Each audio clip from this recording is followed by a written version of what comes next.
আসসালামু আলাইকুম। বাংলা সংবাদে সবাইকে স্বাগত জানাচ্ছি। আমি চিন্তিয়া হক। শুরুতেই সংবাদ শিরোনাম। যে কারণে শেখ হাসিনা এখনো প্রধানমন্ত্রী ব্যাখ্যা দিলেন জয়। হাসিনা সরকারও বুঝতে পারেনি পচা শামুকে পা কাটা যাবে, বলছেন চরমোনাই পীর। জানাবো নিষিদ্ধ দল জামায়াতের কার্যক্রম নিয়ে প্রশ্ন, এবং সর্বশেষ জানাবো অন্তর্বর্তী সরকারকে অভিনন্দন জানালো আওয়ামী লীগ। দর্শক, শুনছিলেন সংবাদ শিরোনাম, এখন বিস্তারিত। যে কারণে শেখ হাসিনা এখনো প্রধানমন্ত্রী ব্যাখ্যা দিলেন জয়। সাবেক প্রধানমন্ত্রী শেখ হাসিনার ছেলে উপদেষ্টা সজীব অজেদ জয়ের দাবি, মা প্রধানমন্ত্রী পদ থেকে পদত্যাগ করেননি এবং সরকার বিরোধী বিক্ষোভকারীরা তার সরকারি বাসভবন গণভবনের উদ্দেশ্যে রওনা দেওয়ায় তিনি চলে যান। রয়টার্সকে দেওয়া এক সাক্ষাৎকারে এই দাবি করেন জয়। রয়টার্সের প্রতিবেদনে বলা হয়েছে, কোটা সংস্কার আন্দোলনে প্রায় ৩০০ মানুষ নিহত হওয়ার পর সোমবার থেকে নয়াদিল্লিতে আশ্রয় নিয়েছেন হাসিনা। তার ছেলে জয় ওয়াশিংটন থেকে বয়কটকে বলেন, মা কখনোই আনুষ্ঠানিকভাবে পদত্যাগ করেনি। রয়টার্সকে বলেন, মা কখনোই আনুষ্ঠানিকভাবে পদত্যাগ করেনি, তিনি সময় পাননি। তিনি আরো বলেন, তিনি শেখ হাসিনা একটি বিবৃতি দিয়ে পদত্যাগ করতে চেয়েছিলেন, কিন্তু বিক্ষোভকারীরা প্রধানমন্ত্রীর বাসভবনের দিকে মিছিল নিয়ে যেতে শুরু করে। সময় ছিল না, তিনি ব্যাগ গোছানোর সময়টুকু পাননি। যত দ্রুত জানি, সংবিধান অনুযায়ী তিনি এখনো বাংলাদেশের প্রধানমন্ত্রী। তিনি বলেন, প্রেসিডেন্ট সামরিক প্রধান ও বিরোধী রাজনীতিকদের সঙ্গে আলোচনা করে সংসদ ভেঙে দিয়েছেন, কিন্তু প্রধানমন্ত্রী আনুষ্ঠানিকভাবে পদত্যাগ না করে তত্ত্বাবধায়ক সরকার গঠনে আদালতে চ্যালেঞ্জ করা যেতে পারে। জয় বলেন, আওয়ামী লীগ দল আগামী নির্বাচনে প্রতিদ্বন্দ্বিতা করবে এবং নির্বাচন আগামী ৩ মাসের মধ্যে হতে হবে। তিনি বলেন, আমি নিশ্চিত আওয়ামী লীগ ক্ষমতায় আসবে, তা না হলে আমরা বিরোধী দল হব। যাই হোক, ভালো হবে।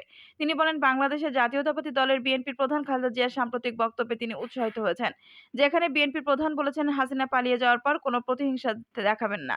জয় বলেন, আমি বেগম খালেদা জিয়ার বিবৃতি শুনে খুব খুশি হয়েছি যে অতীত অতীতেই থাক। আসুন অতীত ভুলে যাই, আমরা যেন প্রতিহিংসার রাজনীতি না করি। ঐক্য সরকার হোক বা না হোক, আমাদের একসঙ্গে কাজ করতে হবে। বাংলাদেশে গণতান্ত্রিক নির্বাচন আয়োজনে এবং গণতন্ত্র পুনরুদ্ধারে বিএনপির সঙ্গে কাজ করতে ইচ্ছুক বলে জানান জয়। তিনি বলেন, আমি বিশ্বাস করি যে রাজনীতি ও আলোচনা খুবই গুরুত্বপূর্ণ। আমরা তর্ক করতে পারি, আমরা একমত হতে পারি, ভিন্ন মত পোষণ করতে পারি এবং দিন শেষে একটি সমাধান খুঁজে বের করতে পারি। তিনি আওয়ামী লীগের প্রধানমন্ত্রী পদপ্রার্থী হবেন কিনা এমন প্রশ্নের জবাবে বলেন, মাই মেয়েদের পর অবসর নিতে যাচ্ছেন। দল যদি আমাকে চায়, আমি অবশ্যই সেটা বিবেচনা করব। তিনি জানান, ছাত্র আন্দোলনের নেতৃত্বদানকারী শিক্ষার্থীদের দাবি অনুযায়ী তার মা দেশে ফিরে বিচারের মুখোমুখি হতে প্রস্তুত। তিনি বলেন, গ্রেপ্তারের হুমকিতে আমার মা কখনো ভয় পাননি, মা কোনো অন্যায় করেননি।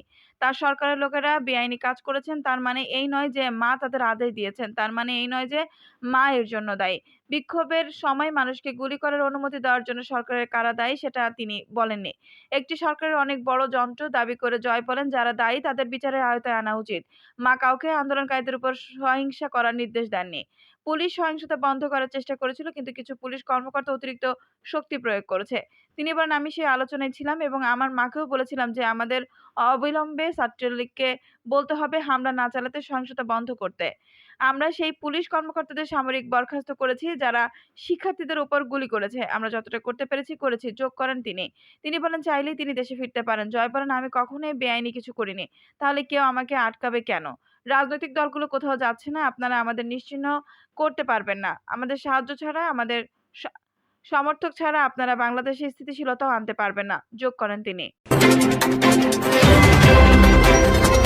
হাসিনা সরকারও বুঝতে পারেনি পচা শামুকে পা কেটে যাবে, বলছেন চরমোনাই পীর। ইসলামী আন্দোলন বাংলাদেশের আমির ও চরমোনাই পীর মুফতি সৈয়দ মোহাম্মদ রেজাউল করিম বলেন, ফেরাউন বুঝতে পারেনি যে নীল নদে ডুবে মারা যাবে, তেমনি হাসিনা কারো বুঝতে পারেনি যে পচা শামুকে পা কাটা যাবে। সকল অবিচারের হিসাব দিতে হবে। খুনি হাসিনা সহ সকল হত্যাকারী, বিদেশে অর্থ পাচারকারী, দুর্নীতিবাজদের বিচার করতে হবে। পাচার করা অর্থ দেশে ফিরিয়ে এনে বাজেয়াপ্ত করতে হবে। তিনি বলেন, সুন্দর একটি বাংলাদেশ দেখার প্রত্যাশা করছে দেশবাসী। শিক্ষার্থীদের যৌক্তিক দাবি না মেনে খুনি হাসিনা সরকার নির্বিচারে ঠান্ডা মাথায় পাখির মতো গুলি করে হত্যাযজ্ঞ চালিয়েছে। এই বর্বর হত্যাযজ্ঞ দেখে আমরা ঘরে বসে থাকতে পারিনি। জীবনের ঝুঁকি নিয়ে সর্বস্তরের মানুষ ছাত্রছাত্রীদের আন্দোলনে অংশ নিয়েছেন। রেজাউল করিম বলেন, জামালের সরকারের নির্বাচন কমিশনে জড়িতদের বিচার করে জনগণের প্রত্যাশা পূরণ করতে হবে। দেশের সংখ্যালঘুদের জনমাল ধর্মীয় উপাসনালয়ে নিরাপত্তা দেওয়া ইমানি দায়িত্ব। নবগঠিত সরকারের প্রধান ডক্টর মোহাম্মদ ইউনূস এবং সকল উপদেষ্টাকে অভিনন্দন জানিয়ে তিনি বলেন, নতুন সরকারের সকল ভালো কাজের সহযোগিতা করা হবে। আওয়ামী লীগ সরকারের দীর্ঘ স্বৈরাচার শাসন অবসানের পর একটি সুবিধাবাদী গোষ্ঠীর দখলদারিত্ব, লুটতরাজে মেতে উঠেছে। দুর্নীতি ও জালিম সরকারের পথ ধরে এভাবে লুটপাটে মেতে উঠলে আমরা তাদেরকে ছেড়ে দেব না। এখন সবাই মিলে রাষ্ট্র সংস্কার এবং একটি আধুনিক কল্যাণ রাষ্ট্র গঠনের কাজ এগিয়ে নিয়ে যেতে হবে। তিনি বলেন, বিগত ১৬ বছর আওয়ামী লীগ দুঃশাসন দেশের সকল সাংবিধানিক প্রতিষ্ঠানকে ধ্বংস করেছে, নির্বাচনকে করেছে নির্বাসিত, ব্যাপক লুটপাটের মাধ্যমে অর্থনীতিকে করেছে বিপর্যস্ত। বৈষম্যহীন অর্থনৈতিক মুক্তি এবং রাষ্ট্রের সকল অসঙ্গতি দূর করে দুর্নীতি দুঃশাসন মুক্ত উন্নত কল্যাণ রাষ্ট্র গঠন এখন সময়ের দাবি। ঐক্যবদ্ধভাবে সাম্য, মানবিক মর্যাদা ও সামাজিক ন্যায় বিচার ভিত্তিক সমৃদ্ধ রাষ্ট্র বিনির্মাণের জন্য আন্তরিকভাবে কাজ করার আহ্বান জানান। নিষিদ্ধ দল জামায়াতের কার্যক্রম নিয়ে প্রশ্ন। সরকারের পতনের কয়েকদিন আগে নিষিদ্ধ করা জামায়াত ইসলামী এখন প্রকাশ্যে দলটির নেতারা রাষ্ট্রীয় অনুষ্ঠানে দাওয়াত পাচ্ছেন। এ বিষয় নিয়ে আইন বিশ্লেষকরা প্রশ্ন তুলেছেন, তবে তারাও এও বলেছেন অভ্যুত্থান পরবর্তী সরকারের আগে আইন বা আদেশ নাও মানতে পারে। নতুন অ্যাটর্নি জেনারেল মোহাম্মদ আসাদুজ্জামান বলেছেন, বিষয়টি সরকার ও তার নির্বাহী বিভাগের সিদ্ধান্তের ব্যাপার। আর জামায়াত বলছে, হাসিনা সরকারের পতনের পর ওই আদেশের আর বাস্তবে কোনো কার্যকারিতা নেই। গত ৫ আগস্ট শেখ হাসিনা পদত্যাগ ও দেশ ত্যাগের পর সেনাপ্রধান জেনারেল ওয়াকারুজ্জামান কয়েকটি রাজনৈতিক দলের নেতাদের সঙ্গে করণীয় নিয়ে বৈঠক করেন। তার মধ্যে ছিলেন জামায়াতের আমির ডক্টর শফিকুর রহমান। এরপর জাতির উদ্দেশ্যে দেওয়া ভাষণের পর সাংবাদিকদের প্রশ্নের জবাবে সেনাপ্রধান যেসব রাজনৈতিক নেতা বৈঠকে উপস্থিত ছিলেন তাদের মধ্যে সবার আগে জামায়াতের আমিরের কথা বলেন। গত ৫ আগস্ট শেখ হাসিনার পদত্যাগ ও তার সরকারের পতনের ৫ দিন আগে স্বরাষ্ট্র মন্ত্রণালয় প্রজ্ঞাপনের মাধ্যমে জামায়াত শিবির ও অঙ্গ সংগঠনগুলো নিষিদ্ধ করে। সন্ত্রাস বিরোধী আইনে ১৮৯ এক ধারার ক্ষমতা বলে নির্বাহী আদেশে তাদের উপর এই নিষেধাজ্ঞা দেওয়া হয়। সন্ত্রাস বিরোধী আইনের ১৮ এক ধারায় বলা হয়েছে, কোনো ব্যক্তি বা সত্তা সন্ত্রাসী কার্যের সঙ্গে জড়িত রয়েছে বলে সংযুক্ত থাকলে ভিত্তিতে সরকার গ্যাজেট প্রজ্ঞাপন করে এই ব্যক্তিকে তফসিলে তালিকাভুক্ত করতে পারবে বা সত্তাকে নিষিদ্ধ ঘোষণা ও তফসিলে তালিকাভুক্ত করতে পারবে। কোটা সংস্কার আন্দোলন ঘিরে সহিংসতার ঘটনা জামায়াত ও এর ছাত্র সংগঠন ইসলামী ছাত্র শিবিরে জড়িত থাকার অভিযোগ করে আসছিলেন আওয়ামী লীগ সরকারের মন্ত্রী ও নেতারা। এরপর আওয়ামী লীগের নেতৃত্বাধীন ১৪ দলীয় সভায় জামায়াত শিবিরকে নিষিদ্ধ করার বিষয়ে একমত হন ওই জোটের শীর্ষ নেতারা। ওই সভায় আওয়ামী লীগের সভাপতি ও সাবেক প্রধানমন্ত্রী শেখ হাসিনা সভাপতিত্ব করেন। তবে এর আগে আদালতের রায়ে নির্বাচন কমিশন ২০১৩ সালে জামায়াতের নিবন্ধন বাতিল করে সুপ্রিম কোর্টের আপিল বিভাগ ২০২৩ সালে ১৯ নভেম্বর জামায়াতের পক্ষের আপিলও খারিজ করে দেয়। ফলে দলটির নিবন্ধন ছিল না। ১৯৭১ সালে মহান মুক্তিযুদ্ধে যুদ্ধ অপরাধের দায়ে সমাজের জামায়াতের শীর্ষ নেতাদের ফাঁসির রায়ও কার্যকর করা হয়েছে। যুদ্ধ অপরাধের দায়ে দল হিসেবে জামায়াত ইসলামীর বিচার করার জন্য আন্তর্জাতিক অপরাধ ট্রাইব্যুনাল আইনের সংশোধনী প্রস্তাবের খসড়াও তৈরি হয়েছিল। সর্বশেষ নিষিদ্ধের পর সরকারের অনুষ্ঠানে জামায়াতের উপস্থিতি এবং প্রকাশ্য আসা সম্পর্কে সুপ্রিম কোর্টের আইনজীবী অ্যাডভোকেট মনজিল মোরশেদ বলেন, জামায়াতের নিষিদ্ধের ব্যাপারে আগের সরকারের তো একটা গ্যাজেট নোটিফিকেশন হয়েছে। আগের সরকার পতনের পর যারা সরকার পরিচালনা করেন তারা যদি জামায়াতকে প্রয়োজন মনে করেন কাজ করতে দিতে চান তাহলে ওই গ্যাজেটটি বাতিল করতে পারতেন। এটা তো কয়েক ঘন্টারই কথা করা যায়। এটা স্বরাষ্ট্র মন্ত্রণালয়ের কাজ। আগের সরকার নাই, কিন্তু মন্ত্রণালয় তো আছে। একই সময় তারা নিষিদ্ধ, আবার তাদের সঙ্গে সরকার বৈঠক করছে। এটা মানুষের চোখে লাগে। আইনের শাসন নিয়ে সন্দেহ হয়। এখানে সব কাজই তো হচ্ছে। এটা কেন তারা করেনি বুঝতে পারছি না। ডক্টর মোহাম্মদ ইউনূস সাহেবকে তো আইনি প্রক্রিয়ার মামলা থেকে খালাস দেওয়া হলো। তবে তিনি এও মনে করেন অভ্যুত্থানের মাধ্যমে কোনো সরকার হলে তারা আগে আইন, সংবিধান সবই বদলাতে পারে। বিপ্লবী সরকার যেভাবে চায় সেভাবে হতে পারে। তবে এমন কিছু করা ঠিক হবে না যাতে আইনের শাসন নিয়ে কথা ওঠে।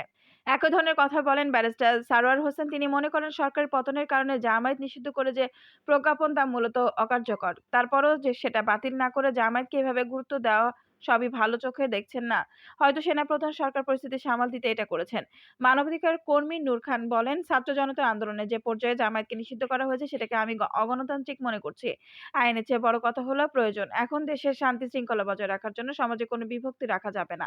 আরেক প্রশ্নের জবাবে তিনি বলেন, জামায়াতের এখন যে তৎপরতা তা ইতিবাচক। তারা মন্দিরে যাচ্ছেন, মানুষকে আশ্বস্ত করছেন, ভয় দূর করছেন। এটা ভালো। জামায়াত ইসলামীর প্রচার সম্পাদক মতিউর রহমান আকন্দ ডয়েসকে বলে কে?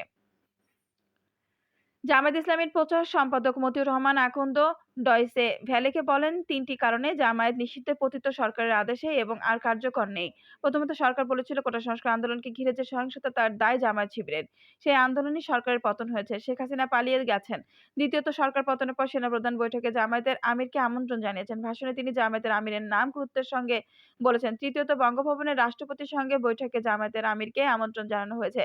জামায়াতের নাম রেজুলেশনে আছে। তার কথায় এরপর জামায়াত নিষিদ্ধের ওই প্রজ্ঞাপনের প্রস্তাব বাস্তব কোনো কার্যকারিতা নেই। কাগজে কল থাকলেও সেটা বাতিলের আর কোনো প্রয়োজন আছে কিনা তার আইনগত দিক আমরা খতিয়ে দেখব। নতুন অ্যাটর্নি জেনারেল মোহাম্মদ আসাদুজ্জামান বলেন, এটা সরকারের পলিসি ডিসিশন। নতুন সরকার গঠিত হয়েছে, তারা কি সিদ্ধান্ত নেন তা দেখতে হবে। আরো ২-১ দিন যাক, ওনারা এটাকে কিভাবে ডিল করেন তার উপর নির্ভর করছে। আরেক প্রশ্নের জবাবে তিনি বলেন, আমার বলার তখনই থাকবে যদি বিষয়টি আদালতে আসে বা রাষ্ট্র থেকে যদি আমাকে কোনো অপিনিয়ন দেয়। তার আগে আমি কিছু দেখি নাই, আমি কিছু শুনি নাই। সায়েদ আবুল আলা মাওদুদীর নেতৃত্বে ১৯৪১ সালে জামায়াত প্রতিষ্ঠার পর থেকে দলটি এর আগে ৩ বার নিষিদ্ধ হয়েছে। এর মধ্যে ১৯৫৯ ও ১৯৬৪ সালে তৎকালীন পাকিস্তানি এবং ১৯৭২ সালে স্বাধীন বাংলাদেশে অন্য ৩ টি ধর্মভিত্তিক দলের সঙ্গে জামায়াতও নিষিদ্ধ হয়েছিল। পরে প্রয়াত রাষ্ট্রপতি জিয়াউর রহমানের শাসনামলে ১৯৭৯ সালের ২৫শে মে স্বাধীন বাংলাদেশে প্রকাশ্য রাজনীতির সুযোগ পায় জামায়াত। দলটি ছাত্র সংগঠন ইসলামী ছাত্র সংগঠনও নাম পরিবর্তন করে ইসলামী ছাত্র শিবির নামে আত্মপ্রকাশ করে। দর্শক, এই ছিল এখনকার সর্বশেষ সংবাদ। নিউজটি ভালো লাগলে অবশ্যই একটা লাইক দিন। কমেন্টে আপনার মূল্যবান মতামত জানান। সবসময় আমাদের পাশে থাকতে সাবস্ক্রাইব করে বেল বাটনটি অন করে রাখুন। ধন্যবাদ।